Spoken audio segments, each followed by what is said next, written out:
What's this?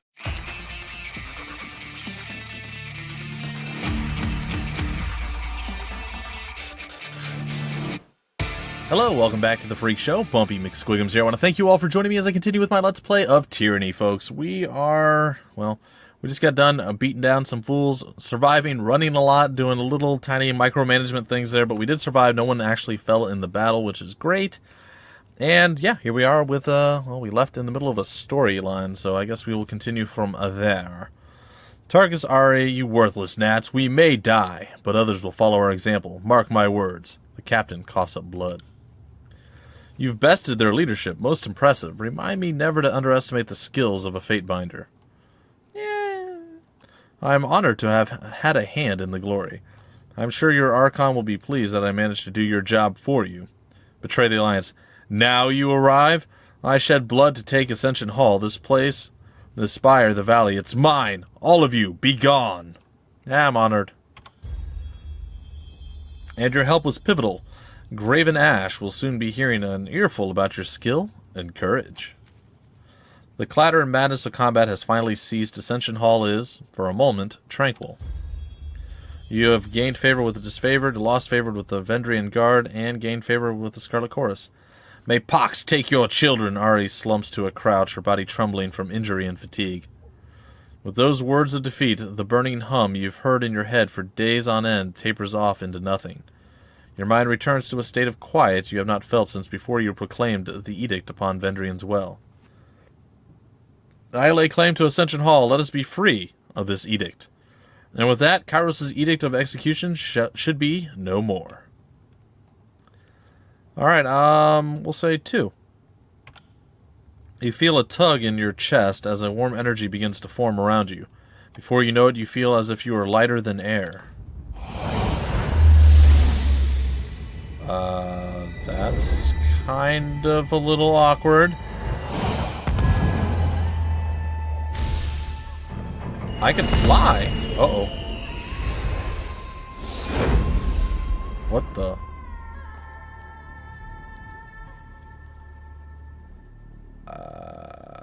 Okay, so stuff happened, folks. Stuff happened.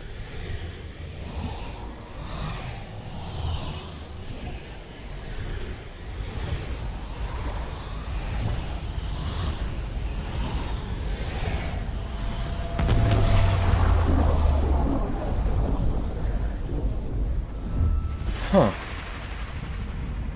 Well, we did something, it looks like, and I'm sure there's going to be plenty more things for us to be doing.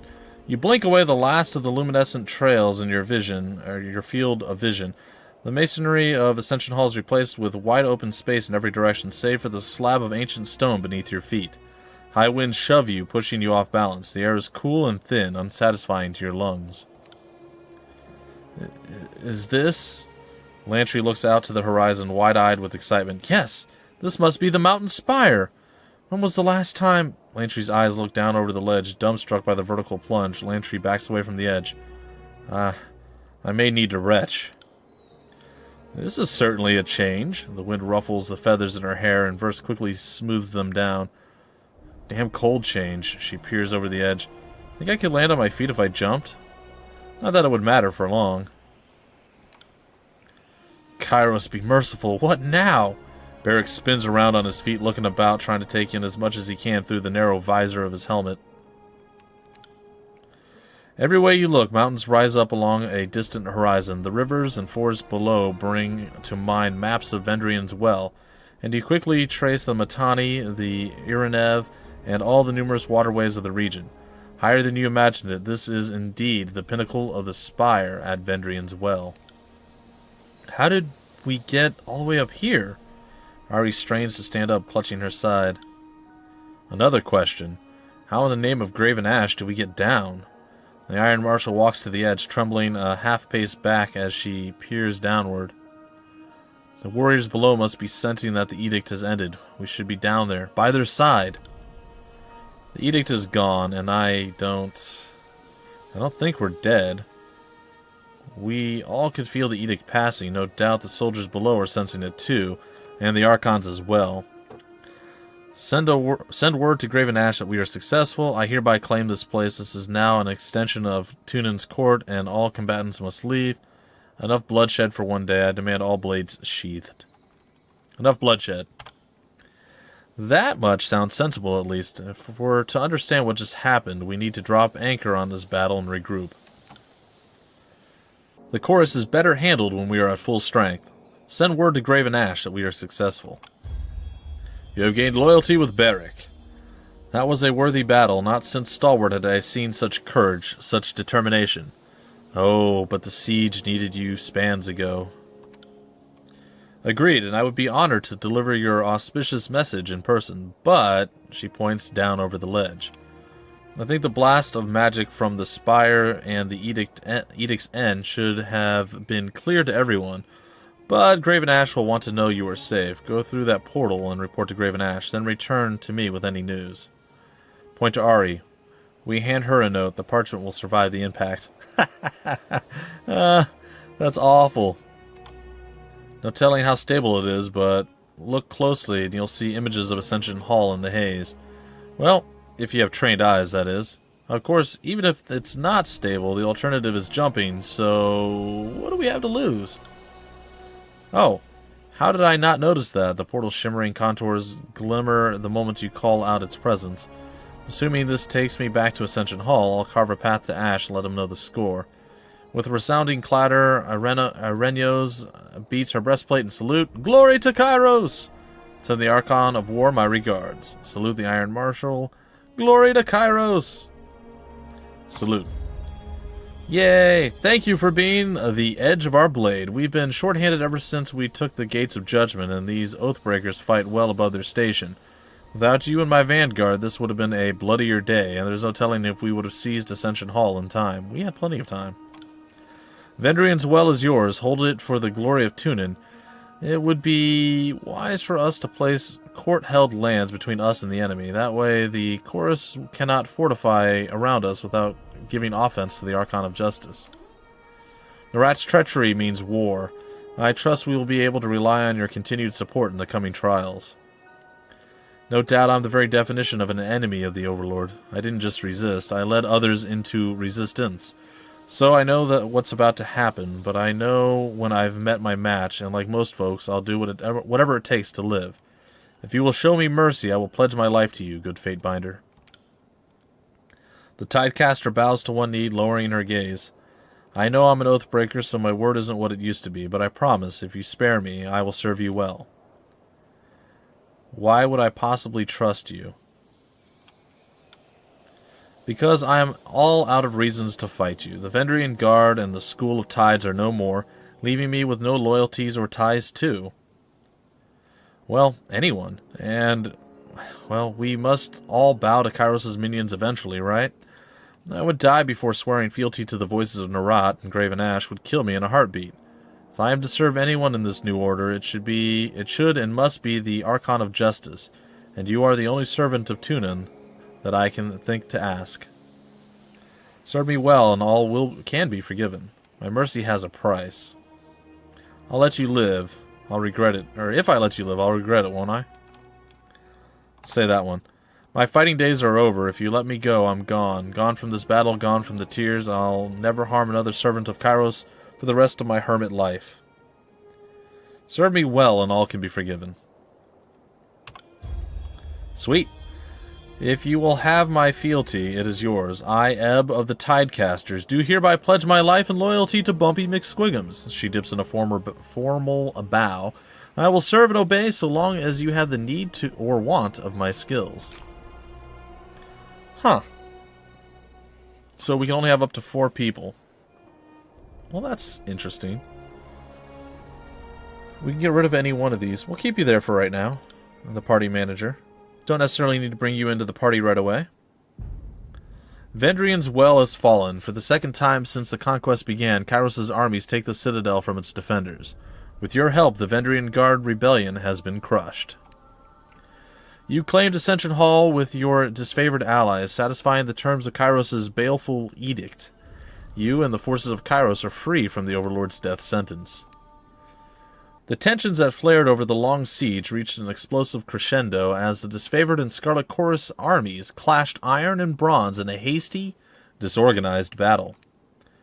As his forces were cut down, the voices of Nerat and his officers escaped to the Stone Sea, leaving the conscript army to carry on the battle against the disfavored. In the aftermath, the disfavored broke camp and withdrew to their fortress in the Blade Grave, there to regroup and prepare for the extended campaign against the Scarlet Chorus. Huh, cool. After having taken Vendrian's well for yourself, Archon Graven Ash recognized your lawful claim to rule and occupy the spire. As days passed, the wounded and injured were nursed to health. You explored your strange bastion and planned your next steps with careful deliberation.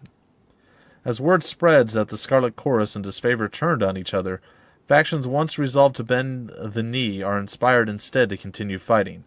The Archon's feud has heralded the collapse of Kairos' offensive. Tunon, the Archon of Justice, observes the chaos and discord spreading across the land. The Archon summons his Fatebinder to return to court at the Bastage City and report on his actions in Vendrian's Well. So this is like Chapter 2. Civil War, what a shame that it descended into this. Archon Ash will still want to meet and discuss the next steps. Best that you regroup in Ironhearth, or Hearth, and gather your strength and regroup, but don't leave the Archon waiting. Send Ash my regards. The General has done much for me, and I wish he was here to see this. I'll join the Archon at Ironhearth after I speak with Tunon. Tell Ash I will join him in due time, after I speak with him. Alright. That would be best. She shakes her head and looks out on the spire with fresh bewilderment. It's not enough that we're fighting two wars. Now we have this to puzzle through. I don't envy your position. I'll see you at Ironhearth. Fare thee well. The dizzying energy from the spire falters. Whatever force awoke the powers that reside here gutters and fades, though a faint hum persists in the sculpture at the center. Well, that's odd. There was a portal here a moment ago, but it seems to have vanished. I don't know what happened. This is all new to me. Look around for a solution. The humming from the curious sculpture pulses and builds in volume, as if to draw your attention. Okay, defeat the rebel leaders. I guess we did that already. This.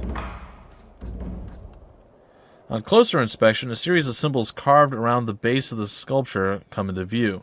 One symbol pulses with blue-white glow. The pattern resembles the glowing lines of the light you've seen on the floor of Ascension Hall moments before you found yourself transported above the clouds. As you stare at the symbol, the chill wind abates and your chest swells with warmth. The air finally feels welcoming, your lungs sated at last. I'd be careful going any closer. This whole tower is humming with energies that we don't understand. Lantry holds his quill poised above a sheet of parchment with anticipation. Now, I didn't say back away. Let's find out what this does. Just be cautious. You staked your claim on the tower and everything in it. Whatever that sculpture is, it belongs to you. I feel dizzy. Do you feel dizzy? Barrick massages the brow of his helmet, causing a howl of grinding iron to echo across the expanse. What is this thing? The surface of the stone orb trembles at your words. For a brief moment, the solid rock undulates, the same motion as a quiet pond rippled by rain. An echo bounces back from afar, your voice distorted and unfamiliar. What is this thing? Your voice, for a moment there, it sounded like a song. The sculpture is once again still. There is a rush of warmth through your body, a jolt of enervation that steadies your balance. A barrage of tactile senses floods your mind as you feel footsteps and wind, but not on your face or your limbs. A moment later, the flood of information begins to make sense. You are feeling the wind against the spire, and even the weight of your own feet, as if the spire were a second spine. With this connection made, you feel your awareness pull from this place, not as a traveler, but as one glimpsing the world from impossibly far away. In this moment, there is nothing you cannot see, though you see it nearly all at once in a flood of sensation that is difficult to parse. You see a spire at the crossing of an ancient stone structure, two walls extending off into the distance. At the base of this eternal spire, settlers and merchants act in every way unconcerned, toiling under their observations of unforgiving taskmasters. As the shadow of the spire falls over them, the mood changes. The settlers pause in shared unease and look up at the sky, toward you. Though you haven't seen it in person, you are certain this is a vision of Lethian's crossing, for nowhere else are the tearsmen brave or desperate enough to settle at the intersection of bane-ridden old walls, rather. Say oddballs or odd walls. No, it's old walls. Near this settlement, built at the joining of the ancient walls, you see a breach in the massive masonry, a cleft into the forbidden, hidden realm within the old walls. Drift closer to the spire, drift closer, or into the old walls entrance. I keep wanting to say odd walls. I can't help it! Shadows envelop you, muting all sound and vision with slight delay. There is a feeling of perversion, of wrongness. Whatever arcane power is allowing your senses to drift free of your body seems to falter in this place. Figures haunt the stone walls, drifting emanations of cloud, claw, and fang. They pay you no heed, but you fear them all the same. In the depths of this forbidden place, the deepest chamber is bathed in light. An arcane symbol illuminates the floor, though the details hurts your eyes when you focus. With a gentle tug, your focus pulls back to a new horizon, though it takes you a moment to recognize it as Vendrian's well. You've returned to the awareness of your immediate surroundings. The effects leaves you unsteady on your feet. Drift closer to the spire. The spire feels similar to the one you now occupy, though instead of radiating arcane life, it reeks of dust and crumbling stone, a branch withering once pulled from its tree. It reaches for you with a barely perceptible tug. The link between you and the spire recedes. The arcane bond is still present, but the mystical energies for the moment are quiet. Your body flooded with excitement and fatigue, it's unclear whether the mystic connection is strengthening you or siphoning. The tower offers nothing by way of answer, and you know that asking would only yield more silence and misery. The deluge of sensation is over, but the positions of the other spires still linger in your mind. From your vantage point atop the mountain spire, you can easily spot the mysterious structures, each of them rising high above their distant surroundings. Well, that was weird. And apparently the portal's alive again. Did you sense that? Lantry signs a long sigil in the air, squinting at you as he works his cantrip. The ripples are everywhere. When you move, the magic of this place stirs and churns. That portal over there, those burning braziers, they all grow more intense as you approach. I think it's responding to your presence. Before we get ahead of ourselves, it's worth remembering how you ended Kairos' edict. That's no small feat. Maybe your connection to this place is related. Either way, it sounds like something for the arcane-minded to investigate. Be sure to see me after your audience with Tunon. We cannot let the Scarlet Chorus gain hold in the tears. Together we will wipe them from the land. Come to me as soon as you can, Fatebinder. We have a lot of work to do. Of that, there is absolutely no doubt. You acquired Mountain Spire. Disfavored favor ability gained. Favor of the Fatebinder. What? Reputation. We have gained it. We have acquired it. We have it. And a new quest, Stirring Visions. Investigate the spires, find a way to Lethian's Crossing Spire, and interact with the spire device. And that's what we've done so far. Also, there's a level up for our boy at the bottom down here. Let's go ahead and throw one more into this. Save it. Yes. Then we're going to come down here and we're going to be all like, what can we do that's going to be amazing? Erase the record. Place a preservation seal on an ally. If that ally's health falls below a limit, they are healed for a large amount of health and the seal is destroyed. Huh. That sounds interesting and cool. Let's do that. Good job, Lantry. We're all counting on you. What is my athletics at? It's at 57. Didn't I need 46 or something to do that? How is it that I wasn't able to... Ugh. It's fine. I'm pretty sure my athletics didn't go up that much. Alright, ladies and gentlemen, well, I think this is the perfect spot to actually break off the episode. I don't know if we're going to have to go and get every single one of these symbols lit up or how this works exactly. But it looks like there are going to be several different points that we'll be able to make. What's this? This fire pit burns with embers that give off an ethereal glow. Looking into the flame, you feel like you can you can see glimpses of distorted faces. Nice. We do enjoy distorted faces. To the west, you see the shining spire of Lethian's Crossing. Okay. To the east, you can see deep ashen clouds surrounding the burning library. We have anything else to add? No? That, and ebb. Alright, folks. Yep, this is where I'm going to break out the episode. Hopefully you guys enjoyed. It's going to be a little bit of a shorter one overall, so I realize that. But, you know, we accomplished a lot. We got through the storyline, a big chunk of the story right there, and we're kind of in, like, Act 2 or Chapter 2 of the game, I suppose you could say at this point. So, it gets crazy from here, I would assume. Not that it wasn't already insane a little bit beforehand, but, yeah, you get the idea. I suppose I'll talk to her real quick, because she wants to speak to me. The Scarlet Chorus and Disfavored are at each other's throats. Can't say I didn't see that coming, but the Archons might have waited until one war was over before they started another. Do you think I made the right decision? Their war doesn't interest me. Do you think I made the right decision? Fighting with the Disfavored. Well, not the call I would have made, but I'm sure you have your reasons. If you like iron weapons or something about that purple uniform excites you, then be my guest. Who can say? War is all about compromising your morals, deciding who lives and dies. What seems like a mistake turns into your greatest call down the road. Yeah, it does. Let me make one thing clear, just so that there aren't any misunderstandings. You support Graven Ash, and I couldn't care less. I'm here because you've done what none of the Archons could. Not even the voices of Nerat would fault me that. He's also a complete bastard, and I wouldn't want to miss an opportunity to stab him in the gut and take control of his army. So, there's that. I'll say this much. Our time together is anything but dull. My blades are yours for as long as you'll have me. Alright, noted. Let's be off. Alright, folks, that's going to do it for the episode. I will see you next time with more Tyranny. Until then, my name's Bumpy McSquigums. Thank you for stopping by the Phreak Show, and I will see you later.